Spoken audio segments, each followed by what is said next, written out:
Hello and welcome to Comics Solving Problems. I'm Stephen Allen.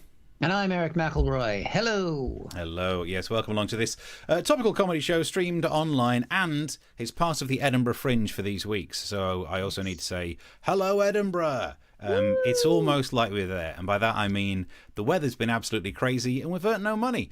Yay! Just like doing Edinburgh. So this is a show where we two comedians will be spotting the problems that are prevalent in the news and solving them, because we're pretty good at that. If you've got any news stories you want us to pick apart, send them our way, because we're pretty good at that. And if you've got any problems or things you'd like to get in touch with, you can comment, email, tweet. Our little handles are on screen, and we'll sort those out for you too. Also, I do want to mention that if you want to move yourself to our YouTube at any stage, because as soon as we stop doing the Edinburgh Fringe, we'll still be doing things down there on that. Just saying, word to the wise. And seeing as we just started the show, now is a great time for you to share it on Facebook, share it on whatever social media platform you've got access to.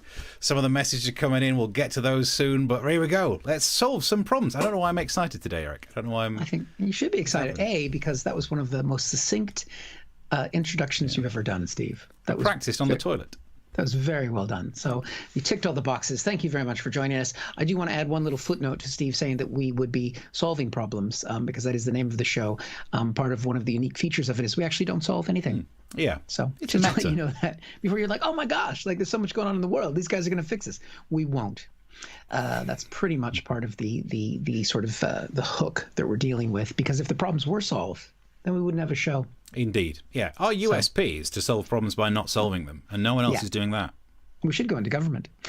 But the first problem we're going to talk about is, how do you renominate Donald J. Trump for a second term of president of the United States?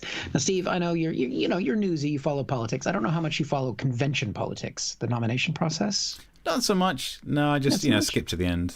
Okay. Well, one of the things you have to do is called the roll call of the states and territories as they put their votes forward to renominate a candidate. And it's always kind of hokey and silly and everything else, but it's also a little bit of kind of kitsch Americana, because they go around to all of the states and territories, and each of them put forward their votes to nominate the president. They did this for the Democrats this week, but then the Republicans did it this week.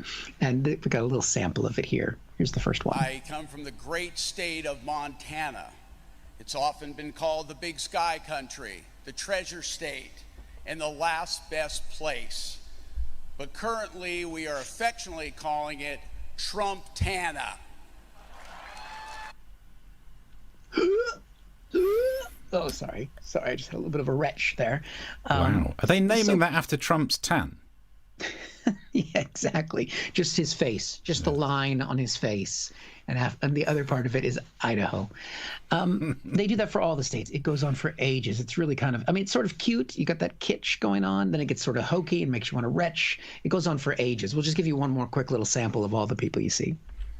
History is made in North Carolina with our first settlements in the late 1580s and as one of the original 13 colonies. From the state that is known for the best bourbon in the world and the fastest horses, that we are proud to cast all 46 votes for Donald J. Trump. Woo! Trump 2020, 2024, 2028. You found your market. I'm a big fan. I've realized the way to get popular these days is you got to be far left or far right, Steve. Yep. And to be honest, it's much easier to entertain the people on the far right. The bar's lower. Just jangle your keys in front of them. Jangle your keys, drink some of that Kentucky whiskey, and go to the place where history was made only about 300 years ago. Yeah. Did you catch that? As someone who's, I guess we don't want to talk about British history these days. No. But yeah, that's where history started. But the thing was, Democrats were criticized last week for putting forward this dark vision of America, because America is in a dark place. And you know that if you have vision. But they came forward and they said, we're going to do something different. Even Donald Trump said he was going to change his tune. And this is how he set the week up right here. Mr. President, great to see you. We've just had the Democrat convention. You're up next week. Right. A lot of the commentary on the Democrats convention was that it was very negative. It was very much attacking it was dark. Trump. It was dark. Right. I agree. Well, I think we're going to see something that is going to be very uplifting and positive. That's what I'd like it to be. Yeah, Okay, so the man whose inauguration speech was called American Carnage, he's saying the Democrats have gone dark. So he has put forward his foot. He's the president of the United States, Steve. He's saying he wants this to be a positive convention. So let's see how that went. I'm Congressman Matt Gaetz. I'm speaking to you from an auditorium emptier than Joe Biden's daily schedule. Oh, that's right out of it there. Yeah, what a zinger. That's a zinger to an empty audience, which we both know. Yeah, we know what it's like to joke in an audience. To be fair, he looks like the kind of guy who's never had to develop a sense of humour. He's a good-looking man, and I feel sorry for him. In fact, if you don't mind, because I got the tech in front of me, I might try and help him out and make him feel better about that joke. Yeah, let's not. Why not? I'm Congressman Matt Gaetz. I'm speaking to you from an auditorium emptier than Joe Biden's daily schedule. Take Trump's wife, please. She keeps asking. That actually helped a lot. And so in that spirit of positivity, though, all right, he tried a joke. It didn't land. You know, going forward from there, let's see some of the samples of positivity that were put forward by the Republicans. It's a horror film, really. They'll disarm you, empty the prisons, lock you in your home, and invite MS-13 to live next door. There we go. MS-13 is a gang in America, which the thing is, look, there's obviously you don't want gang members next door, but it would make it much easier to get your drugs. That's true, yeah. Because really, with traffic in America, sometimes it's that commute that will kill you. Over here, that's just a postcode, so it's less threatening. Yeah, exactly. Kimberly Guilfoyle, she's a girlfriend of the Don Jr., and she's also a major figure in the campaign. Here was her little dose of positivity. Don't let them kill future generations because they told you and brainwashed you and fed you lies that you weren't good enough. Ooh, ouch. Boy, telling me I'm not good enough. I didn't realize that my stepfather had written part of her speech. Okay, fine. What are some of the other things that they're saying that the Democrats are going to do? They're not satisfied with spreading the chaos and violence into our communities. They want to abolish the suburbs altogether. Wow. Now, as somebody who actually lived in an American suburb, I don't think that's a bad thing that she's offering to do, because it is bleak, let me tell you. Now, did you recognize that couple, Steve? They do seem familiar, but I don't, as you say, I don't follow it every second. So who are they? Yes. They're these two fuckwits. I think is a technical term. It was these two people. I remember them. Who had some people who were trying to get to the mayor's house in St. Louis and lived in their private gated community. And when the protesters came through, they came out in their bare feet like that. Yeah. He's got a gun that really makes up for the pink shirt that he's wearing. But because I didn't remember at the time, I don't think we talked about this, but I've realised she is James Bond, because not only does that look as small as a wall for PPK, but if you look at her face, not the hair, just the face, that is Daniel Craig. Oh my God, you're right. She's got the little pout thing going on. I'm going to say it. He's let himself go. Now, to be fair, these two actually brought forward a true moment of positivity during their little segment. America is such a great country that not only do you have the right to own a gun and use it to defend yourself, but thousands of Americans will offer you free advice on how to use it. That seems like a threat. That's actually not a bad joke. She didn't even need the bump, bump, bump. And you know what? I've got some ideas about how she could use her guns. Oh, yeah. I'm not going to say. Good. One of the key speakers was Don Jr., the president's son. And here's his flavor of positivity that he brought to the speech. Anarchists have been flooding our streets. People of faith are under attack, now coming for our freedom of speech. You're not allowed to go to church. Biden also wants to bring in more illegal immigrants to take jobs from American citizens, crush the working man and woman. The worst trade deals in the history of the planet. But mass chaos in the streets gets a pass. He's already talking about shutting the country down again. It's madness. Joe Biden is basically the Loch Ness Monster. I like that at the end. That's right. Yeah, and you might say he got a little carried away. He was exaggerating a little bit, but Joe Biden and the Loch Ness Monster are actually the same age. But to bring it home... Before we move on, he started doing an impression of his dad. Have you noticed? He's doing I'm doing a speech, which means even he's got a Trump impression. Eric, get with the program. Everyone does a Trump impression, even him. No, I'm not going to do it. Okay. I'm not going to do it. He just wants to be loved by his father.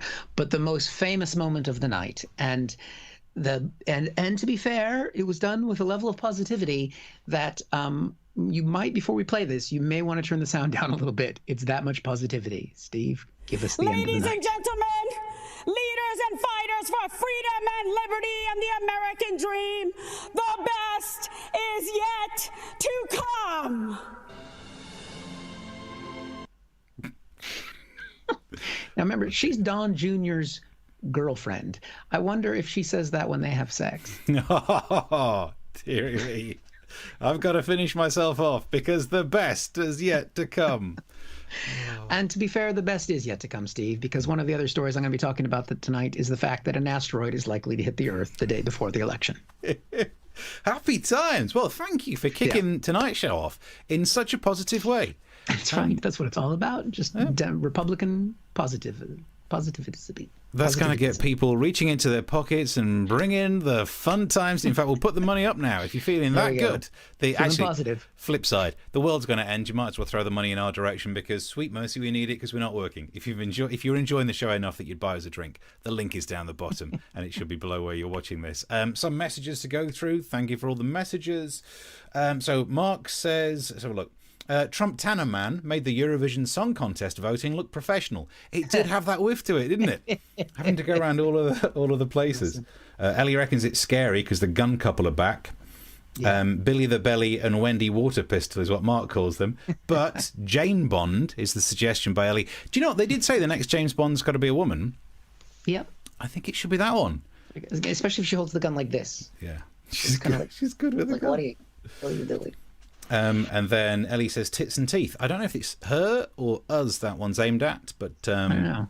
Yeah, I mean, I have gained some weight. I'll be honest with you. Lockdown. Yeah, we talk about that frequently on the show.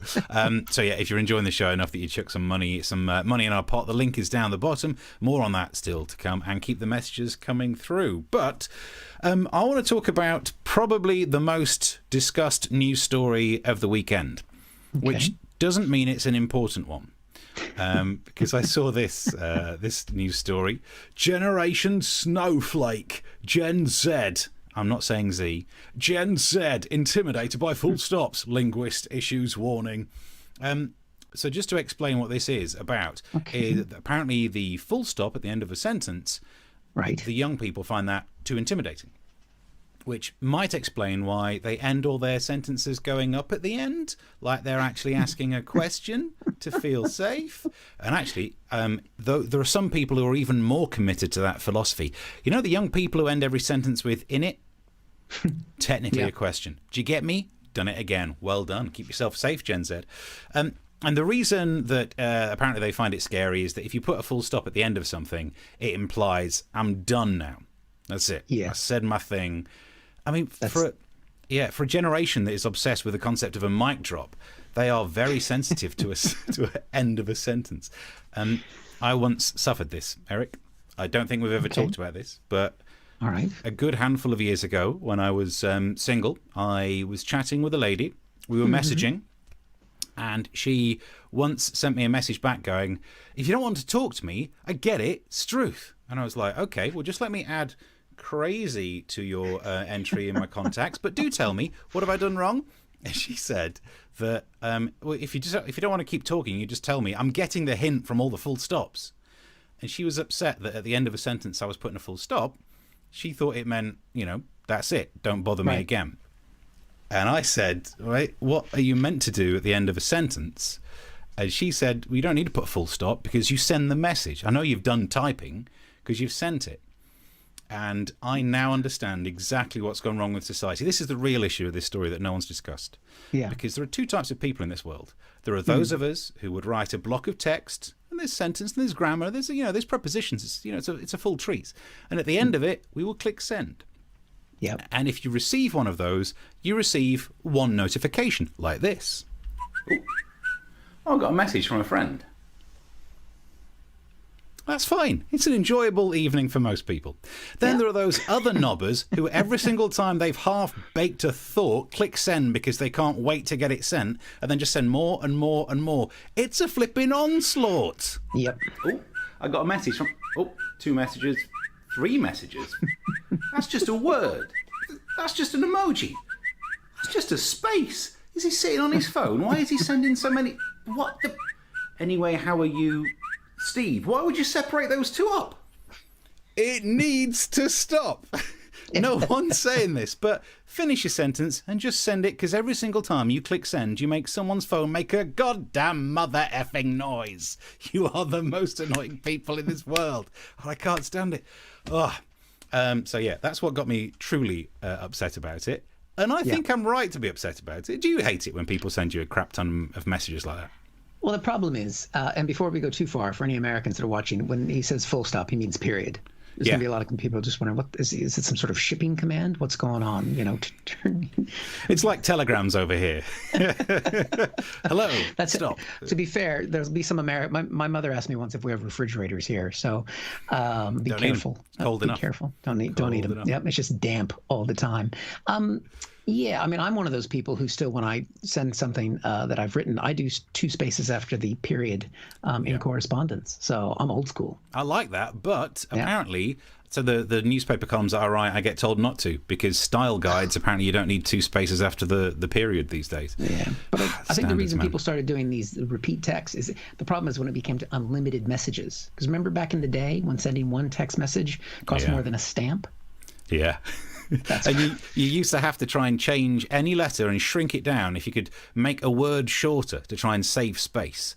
Yep. Basically, you were doing like WinZip or WinBra. You were WinRAR. You were doing compression, data compression. These days, any old shit gets sent.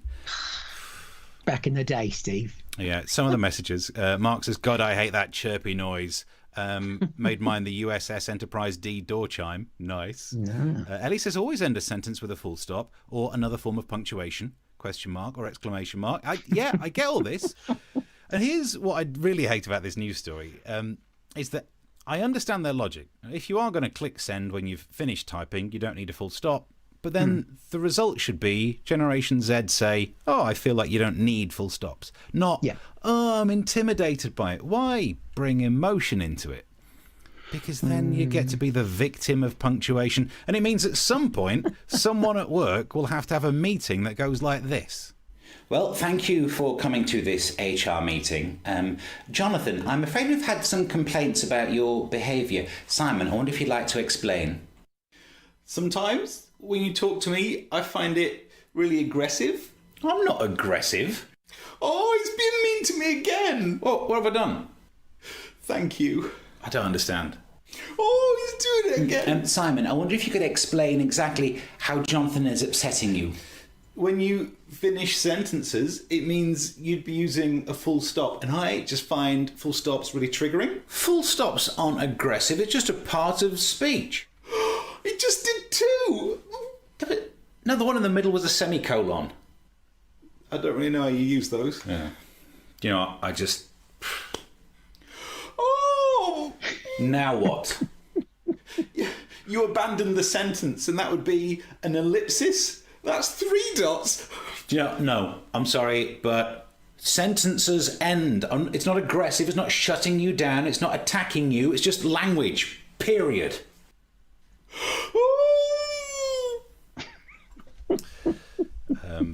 Hashtag triple acting.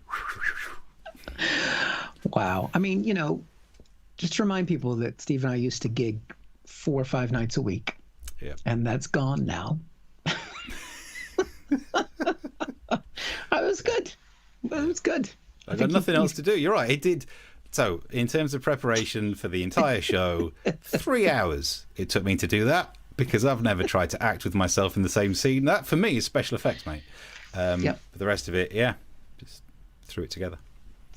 Just threw it together. 3 hours, just threw it together. So, you know, if you wanted to buy any of the Steves a drink, One of them is going to put the link on the page right now so that you're welcome to do that. Thank you very much. And I have to do a special thank you to Marie, who gave a very generous donation that I'm embarrassed to say. So thank you very much if you're watching. We very much appreciate that. Oh, yes, indeed. Thank you very much. Yes. Donations in that link down the bottom. And let's get some of your comments on this as well. So look, Micah says, I finally figured out how to join the chat. Yay, welcome along. There you go, you worked out how to do it. Mark says, I end sentences with ... But then it just looks like you're typing another, here's what I don't get, Generation said, hateful stops, and yet the message that tells them that you're typing another message is 3 dots. I quite like the dash. What do you think about the dash in a sentence? Now, do you know what? I love a dash these days. I really like but I like it when your word processor changes it from just a minus sign to the longer dash. Oh, I like a longer dash. But it never looks good in the title, so you have to be careful about that. So look, we've got the best feature yet, says Ellie, because we're ranting about punctuation. Yep. Intimidating punctuation anxiety disorder, iPad. Good, you're doing better jokes than us. And Mark Randall says method, but Ellie reckons it's method cubed. Method cubed. Thank you. You should do a 3-way with the sex doll. That's, I mean, who says I don't? Just because I don't film it and put it on this show. It's possible. It's something that we could put in there. Right. Cool. Shall we crack on to another problem here? Yeah. If you're enjoying the show, you know the drill. Yeah, let's crack on with more problems. What problem? Oh, yes. Okay. So I previewed this problem already. You've got a problem of Trump winning re-election. Solution is in the problem. Asteroid is predicted to maybe hit the Earth the day before the election. There's the headline there. It's heading our way. It might miss the Earth. I mean, you know, I'm not one of those people who's like, oh, it's the year. What was the year all the famous people were dying? Was that 2017? 2016 when we lost all the talent. Yeah, so I mean, it's 2016. But I mean, 2020, I mean, we've got COVID. Trump's going to get reelected. Brexit's at the end of the year. Our comedy careers, you know, has evaporated. I mean, and now an asteroid is coming to hit the Earth, Steve. Yeah. I mean, what else? I mean, is there anything else on the bingo card of life destruction that you'd like to add to that? No, because there are plagues. Bubonic plague came back. There's all that. But look, the Mayans reckon we were going to end in 2012. So we've done all right. We've had another 8 years. I think we're done. We've had a good innings. This is extra time, basically. Is that what you're saying? Yeah. Okay, fair enough. Yeah, I will admit, if we do all die, I will regret stockpiling quite as much toilet roll as I have. Well, we're going to be talking about that in my third story. Not toilet roll, but something else. I guess it's one of those things where, I mean, you just keep adding it up. I mean, and on top of that, I've had my kids home from school for the last 5 months. I mean, it's really been... You're praying for that asteroid. Oh, my God, please hit me now. But Trump was mocked for developing a new branch of the military in the United States. He was mocked for the Space Force, wasn't he, Steve? He's been ridiculed for that. But turns out this is just the time where we needed Space Force. And we have exclusively we've exclusively gotten access to video footage of the Space Force plan to protect us from the asteroids. Nice. I love the pace of this game. It starts so slow. Do you know what? I mean, I don't want to accuse you of anything, but I don't think you were telling the truth there. I think that wasn't actual footage of Space Force working out how to blow up asteroids. I would never be dishonest. I'm not a Republican. I reckon I can prove it because I recognise that footage. And I think if I play this clip, because I looked on YouTube to get it from the actual source, and I think this is a lot more familiar. I actually, when I was putting that together, Gotta get me some live. Gotta get me some live. I actually thought that the internet needs like a long version of the game Asteroids with the soundtrack to Armageddon under it. So, you know, I'm not saying it needs it, but it's going to get it pretty soon. That's what we need to do with our time. Now that you've got done that video with the three of you talking to yourselves, one of you's got time to make that video. Yeah. I mean, it's basically like Michael Keaton's Multiplicity. It was just like that, wasn't it? That's the level. Like that. You're going to be Batman next. Right, some of the messages coming through. Mark Randall says, would that be a three-way anywhere near the Leicester West services? That's where I choose. That's my stomping ground. What's that? And says, to be fair, the spaceship was the same shape as the Space Force symbol. Yeah, wasn't true. The big scandal about the logo for Space Force was that it was exactly the same as the Star Trek. Yep, exactly the same. And their first ship has been called the Tribble. Nice.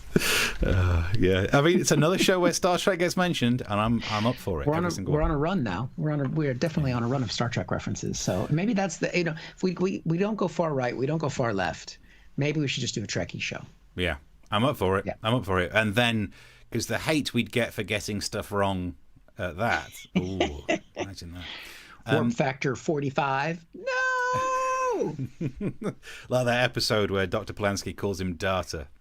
Yeah, you know what? You know who Kimberly reminded me of now at the end of her speech? Yeah. Wrath of Khan.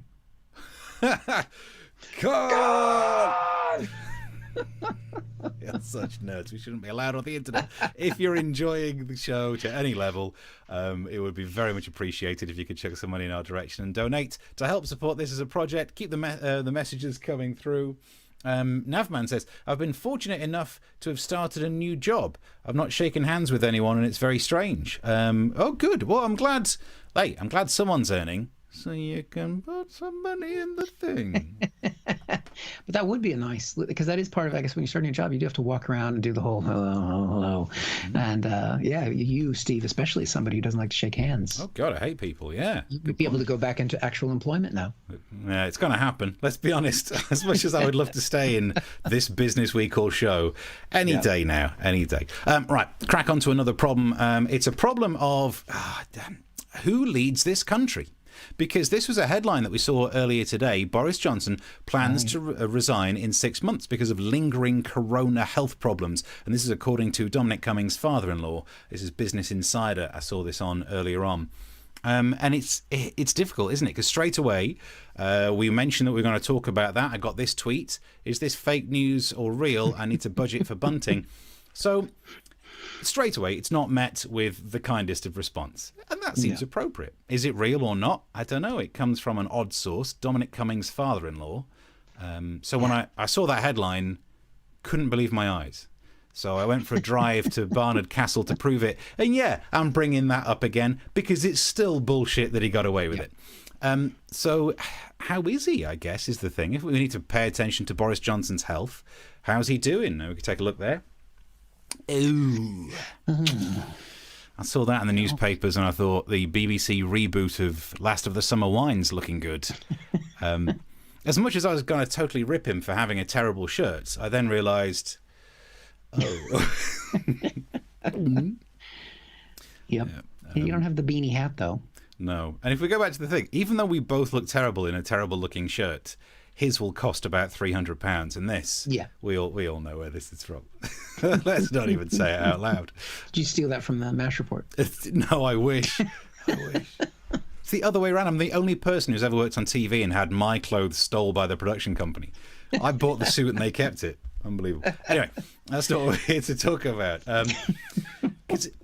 The big question, because we chatted a little earlier about this as a story, and we were saying that, do you take the mickey out of someone who's ill? Because it's Boris Johnson and, we're topical comedians. The natural urge is to be, whoa, take the mickey out of Boris Johnson. But that's what we were faced with when he was, when we found the news that he'd got coronavirus.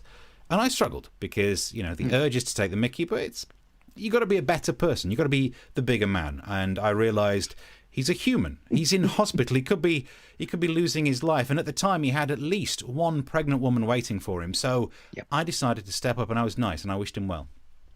And then the news broke that Harvey Weinstein had corona. I was like, God, stop testing me, because I will fail. But then, it's difficult. Have you struggled as a topical comedian?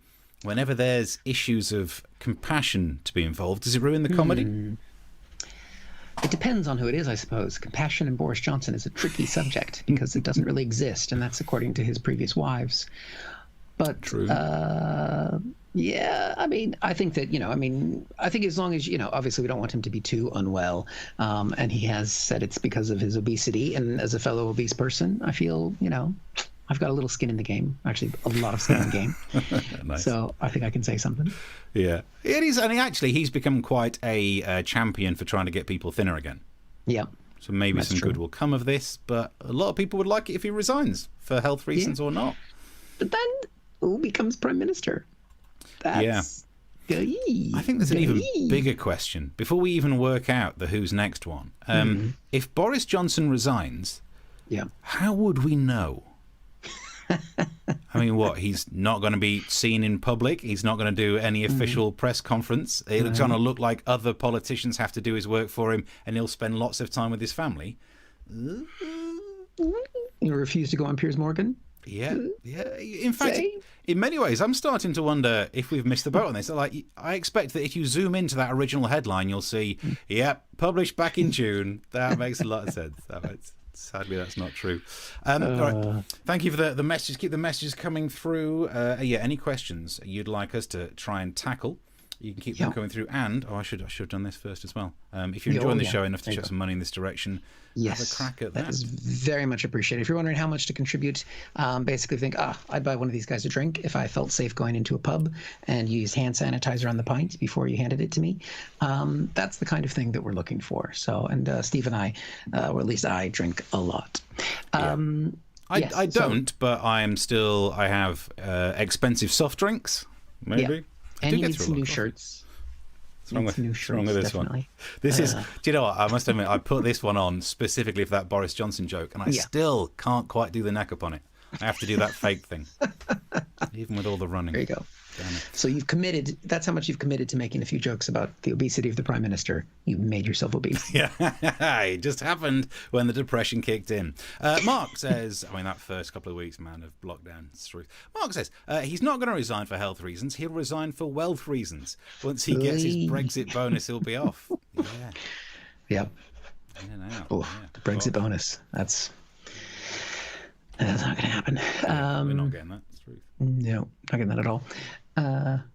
Right, I can't. I think we're all sorted. I'll check. Okay. I'll check the other. Do you know what? There's a bit more of that. Yeah, I'll check some of the messages coming through there. Meanwhile, you have a crack on with the next one. Yes. Well, this is a story actually sent to us by someone who watches from America, and it is a real thing that's happening. It looks like we thought everything was getting better with coronavirus. Donald Trump said the miracle would come and it would be all over. But this headline popped up this week in the Wall Street Journal. There's a paper towel shortage in the United States. Wow. Now, I don't know exactly why there's a paper towel shortage, because the Wall Street Journal is behind a paywall, and I can't afford to read it because, let's be honest, not enough of you have contributed to the show. So if you really want insightful news and commentary, you could give a little bit more. That is a great way to try and get money out of people. I'm not going to read any news until you pay me to learn more. It's a topical news show, but unfortunately, behind a paywall, I got no idea what's going on. Yeah. But she sent me the headline, and she didn't offer to pay for it. So, sorry, Mary. Yeah. That's what. No. Do you know what we should say? If you are going to take a screenshot for a news story, please take a full screenshot for us, because we're not paying for anything.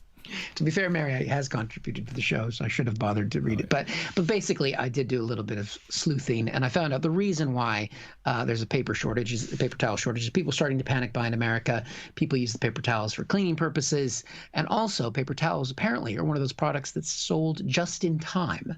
Have you heard that phrase before, Steve? Yes, I remember. It's a stock system, isn't it?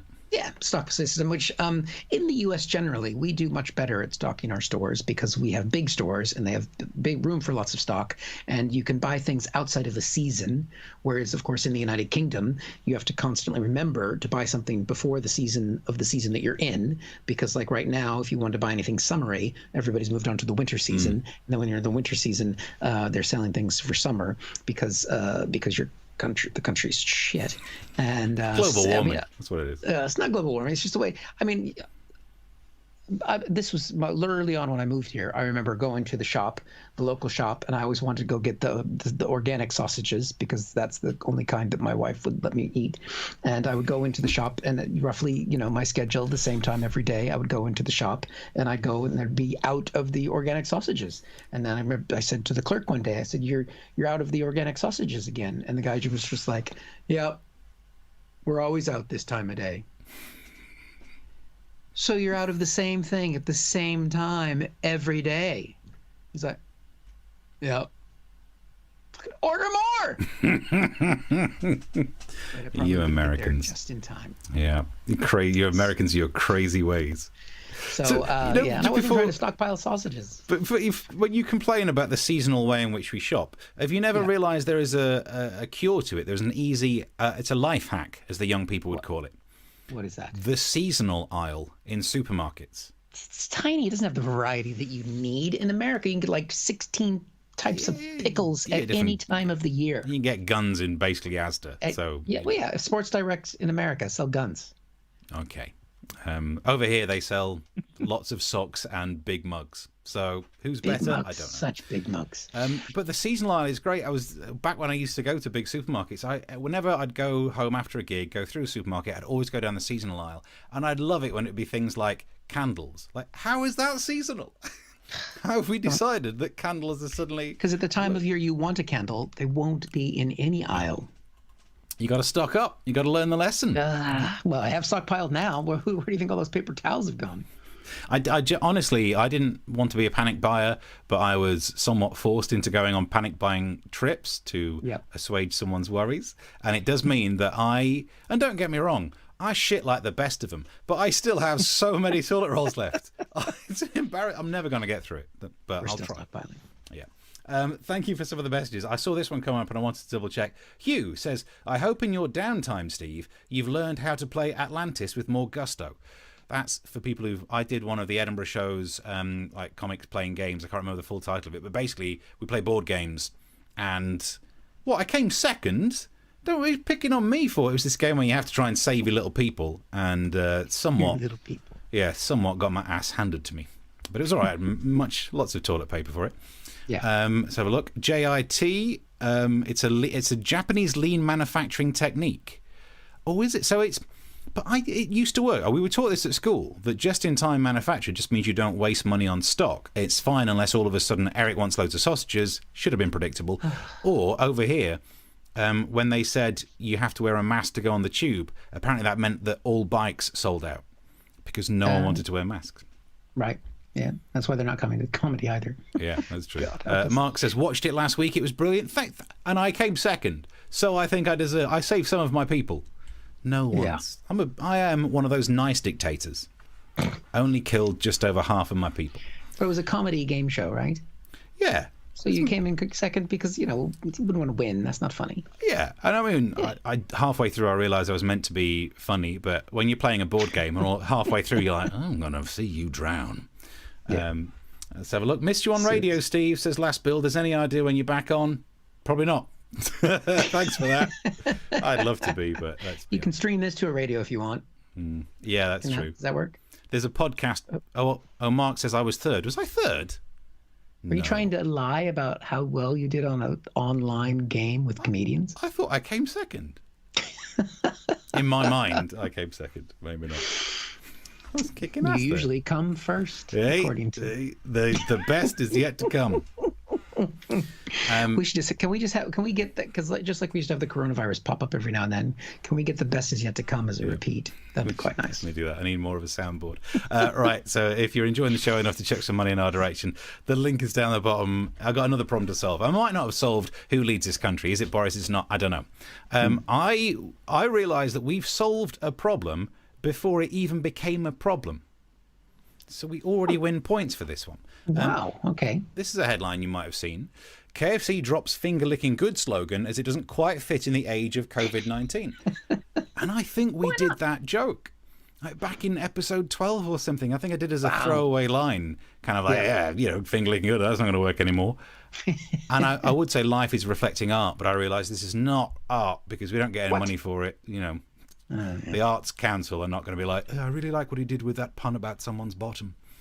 And it is an odd time. I think they're right to be changing it. It's a time when you're not allowed to touch your face, and they're telling you to go and lick your fingers. And I think we can all agree. I never understood how enjoyable it is to touch your face. I would have never given it two thoughts, but now you're not allowed to do it. One of my favourite things is you get home after being on a train and just. It's a good face. You should try touching it, but you're not allowed. Yeah. but the finger licking is horrible. And when we were chatting in our production meeting, you reminded me of a clip of Michael Bloomberg back when he was still running to be a candidate to be president. Yeah. This isn't... And before you play this, this is, baby, if there's any young children in the room, they should probably look away. Yeah, it is gross. We're going to put it in the middle of the screen. So lean across and give it some space. Right, there we go. Oh, there he is. That's a billionaire nicking some free pizza. Tuck him into the free pizza. And so slimy. Here's in the mouth. And then, look at this. Oh, that one. That one didn't even touch the pizza. And then what do you do with a wet hand? Wipe it on there. During a pandemic. That's how you become a billionaire, Steve. Kill off everyone else, with your diseases. Yeah, and you make sure you just do that with money. Any money that comes near you, you just... and then that's how you do it. Yeah. So KFC, they are finally listening to the people who solve the problems. They have changed their logo. And this is an actual picture. They've released this picture of their logo. And I see what they're trying to do. But the problem is, by blurring it out... It's like bleeping words. It makes you think it must be a swear word underneath it, like that. Yep. I know what they've done there, but when I look at it, all I can read is, it's flange dinking good. And we all know the swear word flange dinking. Like, to put it in a sentence, I will dink your flange. So they've bleeped it out. They should have gone the other way. Why didn't they listen to the emails I've been sending them that said, just change your logo to this? It's finger washing good. Nice. And then all of a sudden, you're on the right side of history. They aren't the first company that's decided to take my marketing slogan advice. I've worked recently with Skittles. Taste the rainbow. We've added an asterisk. And if you look down the bottom for the small print, please wipe the rainbow first.